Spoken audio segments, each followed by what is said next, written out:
Señor Contralor de los Colombianos, Carlos Mario Zuluaga, bienvenido a la W. Buenos días. Buenos días, Julio. Un saludo muy especial para ti, para toda la mesa de trabajo y para toda la amable audiencia. Contralor, el sistema para llegar a uno de los cargos más importantes del control fiscal en Colombia, pues está inventado. Usted no tiene nada que ver. Usted hace parte de un engranaje que lo lleva ahora a ser Contralor por las situaciones que se han presentado.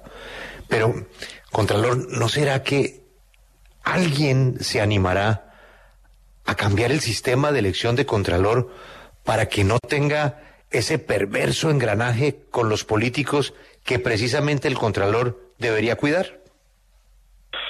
Efectivamente, el Estado colombiano en general necesita hacer muchas reestructuraciones y reformas a la dinámica en la que legitimamos los cargos del sector público.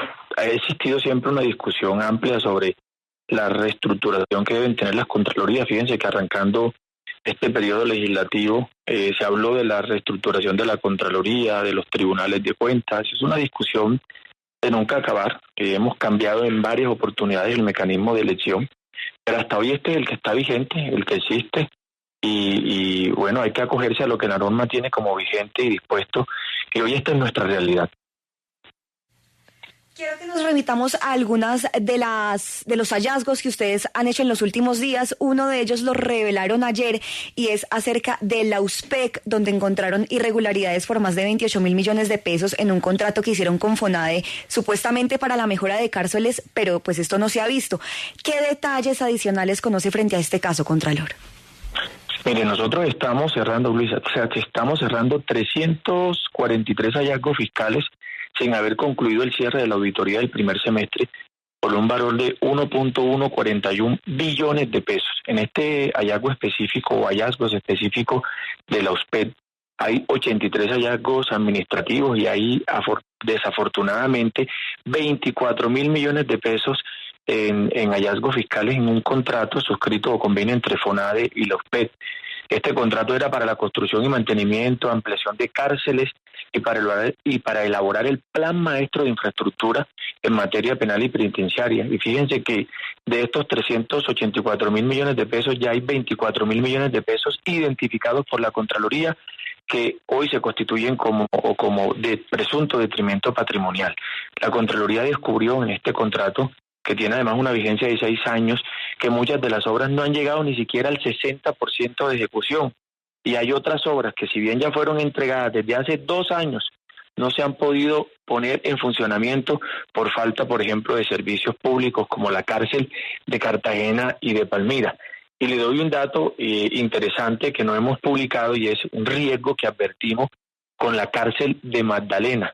La Contraloría encontró que 291.000 millones de pesos que están previstos para este proyecto hoy están en riesgo de perderse por la suspensión de la obra de la construcción de la cárcel Sabanas de San Ángel, en el municipio del mismo nombre, en el departamento del Magdalena.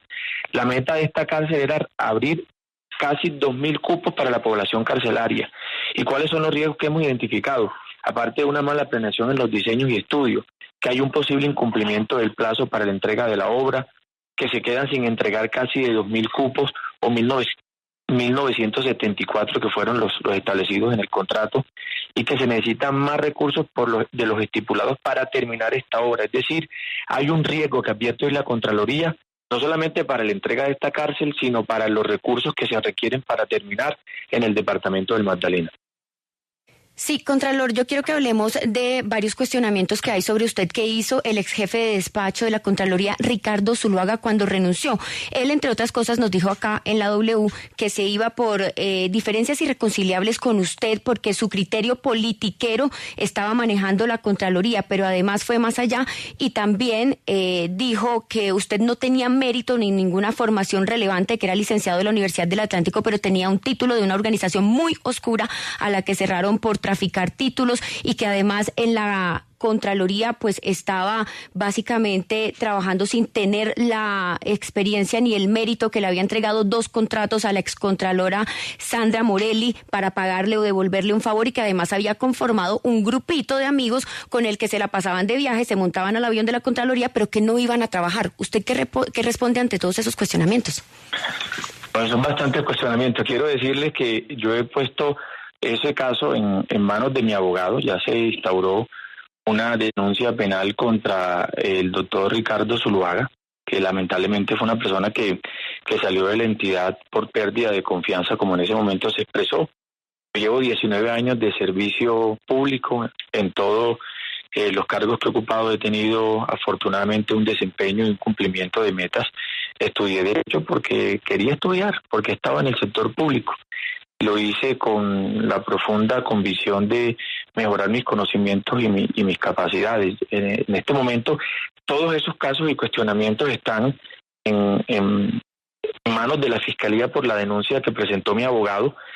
Y yo sí les voy a hacer un solo anuncio. Yo no voy a hacer una conciliación con el doctor Ricardo Zuluaga por una sola razón, que vamos a demostrar, porque no tienen una sola prueba ni un solo documento con el que pueda certificar estas acusaciones sin fundamento, de manera que ya será la justicia la que se encargará de estas arbitrariedades que el doctor Ricardo Zuluaga dijo. Y lo que importa en estos momentos también aclarar es que estas visitas que hemos hecho a las regiones, que han sido a Barranquilla, a Pijoa, a Florencia, a Riohacha, Quito, Mocoa, Leticia, Bucaramanga, Montería, Valledupar, Tumaco, y vamos a estar en el Guaviare el jueves. Son visitas que han ido a hablar de resultados que hemos hecho en la Contraloría. Hemos conocido en los últimos días una declaración o personas dentro de la entidad que nos aseguran que usted, aún siendo vicecontralor, le asignó prácticamente un vehículo oficial a su hija para que la traslade para asuntos personales. Es decir, que estaría incurriendo en un uso indebido de estos bienes que son oficiales. ¿Usted qué dice ante esto? No, miren, el estudio de seguridad que le realizan a uno como servidor público establece qué tipo de esquemas se deben tener y disponer. Yo en eso no puedo contradecir una valoración de seguridad que haya sobre el riesgo que tiene mi hija que vive conmigo y el que me asignan a mí. Eso es una circunstancia que se deriva del desempeño de unas funciones específicas del cargo como vicecontralor.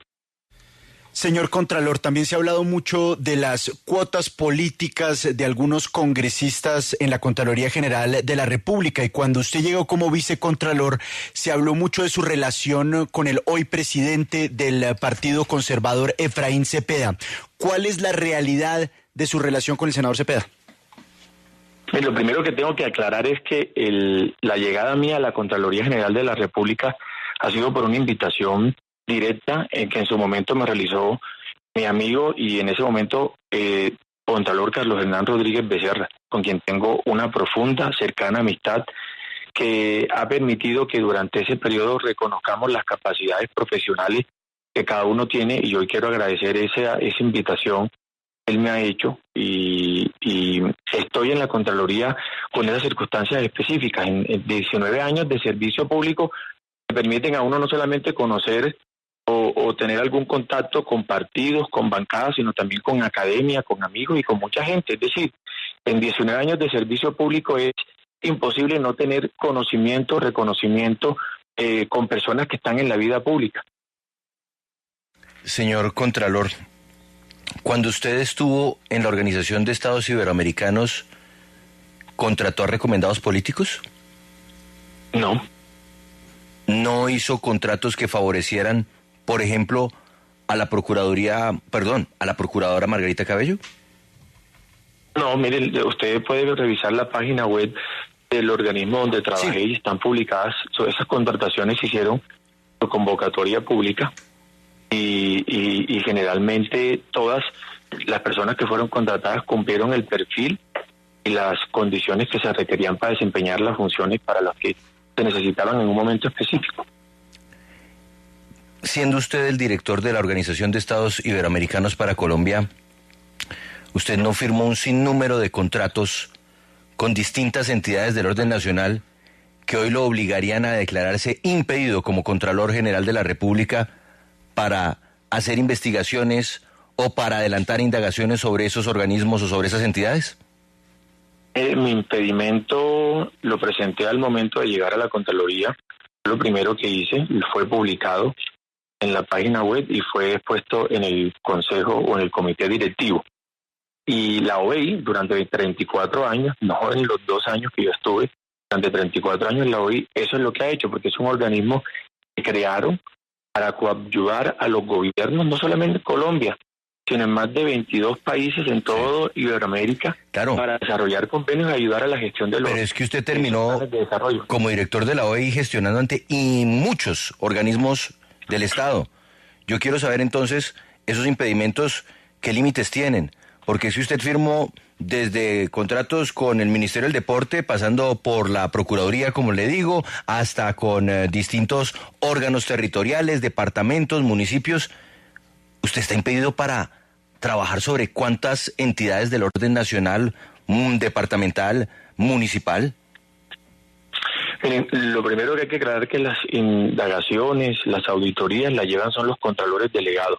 El contralor tiene conocimiento en segunda instancia cuando existe alguna controversia sobre un asunto en el que haya un especial interés. Yo no he firmado convenio con el Ministerio de Deporte y afortunadamente, para tranquilidad de muchos colombianos, la mayoría de los convenios que yo firmé, que fueron hace 3 años, porque en el año 2022 se redujeron considerablemente esos convenios, ya se encuentran en etapa de liquidación por el cierre, o algunos de los que estarán vigentes, que llegue a tener alguna controversia, por supuesto mantendré vigente mi impedimento para conocer sobre ellos. Pero es que a mí me están diciendo que usted solamente presentó impedimento ante la Contraloría por un caso. ¿Eso es cierto? No, eso es falso. El impedimento se los puedo hacer llegar, es un impedimento general para conocer aquellos convenios que se encontraran vigentes estando yo desempeñando el cargo. Contralor, aunque no depende de usted sino de la justicia, ya llegaron al Consejo de Estado 2 demandas pidiendo anular su nombramiento, porque el cual se hizo por medio de una resolución, porque afirman que quien podía hacer la designación era el Congreso y no el Contralor saliente. ¿Qué dice de este nuevo proceso? No son 2 demandas, son 3. Una por nulidad electoral, la cual no aplica porque a mí no me han elegido, y 2 por nulidad simple. Pero ese acto administrativo que están demandando, Luisa, tiene una particularidad, y es que está dándole cumplimiento a una sentencia judicial, porque el acto administrativo reconoce 2 escenarios. El primero, que en virtud de la resolución de la sentencia del Consejo de Estado se configura o se constituye la vacancia absoluta del cargo del Contralor. Y ese acto administrativo lo que hace es reconocer esa vacancia absoluta y disponer que establece la ley en cuanto a lo que el artículo 126 de la Constitución Política dice en relación a que es el Congreso el que debe elegir la falta absoluta. Pero el artículo 38 del decreto ley, que es lo que recoge ese acto administrativo demandado, establece que mientras el Congreso hace la elección del Contralor, el vicecontralor debe asumir la función. Quiero volver, Contralor, con el tema que le preguntaba a Juan Pablo hace unos minutos, porque usted nos dice que presentó un impedimento general, pero lo que nos dicen es que debió haber especificado específicamente, valga la redundancia, en qué caso se declaraba impedido, teniendo en cuenta que la Contraloría pues maneja muchísimos procesos. Es que mire, yo aquí le hago rápidamente un resumen, señor Contralor Zuluaga. Usted ha firmado convenios, o bueno, siendo director de la OEI, firmó convenios con la Personería de Bogotá, con la Alcaldía de Medellín, con con la Gobernación de Arauca, con la Policía Nacional, con la Alcaldía de Cajicá, y aquí estoy apenas empezando el listado. Estoy empezando el listado, señor Contralor. ¿Usted no cree que eso lo debería saber el Estado y que eso lo debería saber el país, siendo que usted va a estar a cargo del órgano de mayor importancia a la hora de hablar de control fiscal? Sí, quizás usted está leyendo convenios que no firmé yo. Porque yo, por ejemplo, estoy leyendo los comunicados de la OEI en donde aparece usted y aparece su nombre. Pero seguramente porque hay un principio de continuidad. Hay unos convenios que podían tener vigencia de 2 años. Yo estaba en la etapa de ejecución final de esos convenios, pero yo, por ejemplo, con entidades territoriales solamente firmé convenio para unos proyectos en 2 entidades territoriales. Yo no he firmado, por ejemplo, convenios con el departamento de Arauca. Entonces, obviamente, cuando uno llega a un cargo, le toca continuar el cierre o la ejecución de los proyectos que están en ejecución, y seguramente muchos a los que usted se ha referido en esa lista, tuve que dar alguna declaración como director del organismo, pero no fueron convenios que firmé yo, y que seguramente ahí deben estar liquidados, porque la OEI hoy tiene muy pocos convenios en ejecución y tendrá cada día menos en la medida que se empiece el proceso de liquidación de ellos. Quiero cambiarle de tema porque cuando se hizo el cambio de Contralor, pues les pidieron las renuncias a todos los directivos de libre nombramiento y remoción. Las personas en este momento se están preguntando pues si los van a sacar, les van a aceptar las renuncias o van a continuar con el cargo. ¿Qué va a pasar con todos los contralores delegados y altos funcionarios? En esas renuncias no las solicité yo, esas se presentaron voluntariamente todos los funcionarios de la entidad por obviamente la circunstancia excepcional que vivía la Contraloría. Yo en este momento lo que les puedo decir, como se los dije al equipo de trabajo en el comité directivo que tuvimos hace unos días, la semana anterior fue, aquí hay una hoja de ruta definida, aquí hay un plan estratégico, aquí estamos cerrando unas auditorías. Lo que menos en estos momentos vamos a provocar es una inestabilidad política en la entidad, así que hay que seguir trabajando, ponerle mucha berraquera a estos que tenemos en estos momentos andando y aspiramos que este cierre de auditoría no solamente termine en 343 hallazgos, porque no hemos cerrado, que suman más de 1.141 billones de pesos, sino que tenemos que seguir con toda la disposición y la energía para que la entidad siga operando y siga trabajando como los anuncios que hemos hecho hoy. En el departamento de La Guajira hay más de 122.000 niños, por ejemplo, que no van a recibir amor en el mes de julio. Y en la Contraloría está llamando la atención sobre la responsabilidad que le atañe en el ejercicio de planeación al departamento del Magdalena, o más de 690.000 niños y niñas en toda Colombia están hoy sin recibir alimentación escolar en el primer semestre. Esas son las actuaciones a las que yo he invitado a todos los delegados y a los funcionarios de la Contraloría que debemos seguir impulsando. Esa vigilancia de la entidad, sobre todo en esta conmemoración de 100 años, tenemos que hacer un esfuerzo enorme para seguir mostrándole a los colombianos no solamente los resultados del control fiscal, sino todo lo que hemos hecho durante todas estas décadas de existencia de la entidad para mejorar el buen funcionamiento del Estado y el buen uso de los recursos públicos. Señor Contralor, quisiera una opinión suya. ¿A usted le parece que es transparente con el Estado colombiano, con los colombianos, porque finalmente es la plata de todos nosotros, que organismos como la OEI se utilicen para firmar convenios a dedo, porque a la OEI la utilizan para firmar convenios directamente, y que ésta se dedique a tercerizar con políticos o con recomendados de políticos? ¿Eso es transparente con Colombia? Pero eso es todos los organismos internacionales y funciona en todo el mundo. Esto no es un tema de Colombia solamente. Y los organismos internacionales también aportan a los gobiernos capacidad, asistencia técnica. Si ese debate tendríamos que darlo y el país tuviese que cambiar esa órbita, pues tendría que hacerse, pero una decisión del legislativo y de los acuerdos internacionales y porque son acuerdos de sedes que se suscriben para eso. Hoy no me declaré impedido para cuestionar ese mecanismo porque yo hice parte de ese modelo, pero si el Estado considera, los colombianos y los demás países, que los organismos internacionales no aportan nada a la vida institucional de los países, es una discusión que se tendrá que dar en el plano internacional, pasa la órbita de Colombia. Contralor, pero es que la pregunta de Juan Pablo no es si los organismos internacionales aportan o no, sino si usted está de acuerdo en que esos contratos se entreguen a dedo y sobre todo se tercericen con cuotas políticas. ¿Usted está normalizando eso? No, yo estoy diciendo que los organismos internacionales obedecen a 3 condiciones específicas. La número 1, que hacen parte de ese bloque de constitucionalidad, que son los acuerdos internacionales y los tratados.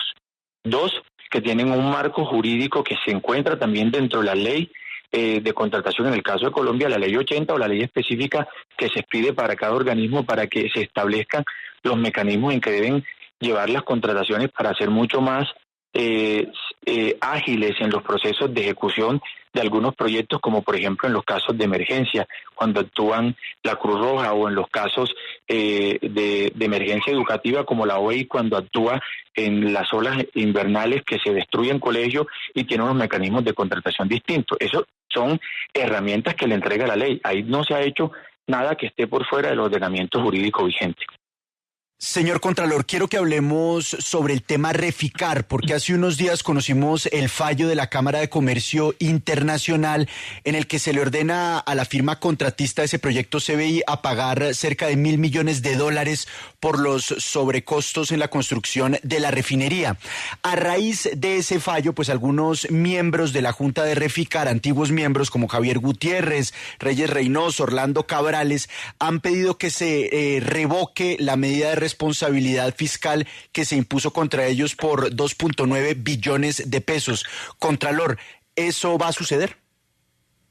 Miren, les voy a dar una noticia que no ha sido publicada, y es que nosotros hemos tenido, o ellos nos han contactado porque quieren suscribir un acuerdo de pago, porque significa de que si hay un interés de que esos recursos se vuelvan a recuperar o se reintegren a las arcas del Estado, y nosotros estamos en toda la disposición siempre y cuando el mecanismo que se adopte sea exclusivamente con el interés de recuperar los recursos que la Contraloría detectó a través de sus actuaciones, ya sea una auditoría o un proceso de responsabilidad fiscal. Entonces nosotros, cuando advertimos una pérdida de recursos, nos interesa que los recursos se reintegren. Ellos han manifestado una voluntad de pago y nosotros vamos a desarrollar esas mesas o esas reuniones para poder llegar a un acuerdo que permita que estos recursos se incorporen nuevamente al Estado. Contralor, gracias por su tiempo y muchos éxitos en su gestión. Muchas gracias a ustedes y a todo el equipo de trabajo y a todos los amables escuchas. Acompáñenos en el canal de YouTube @Julio Sánchez Cristo Oficial.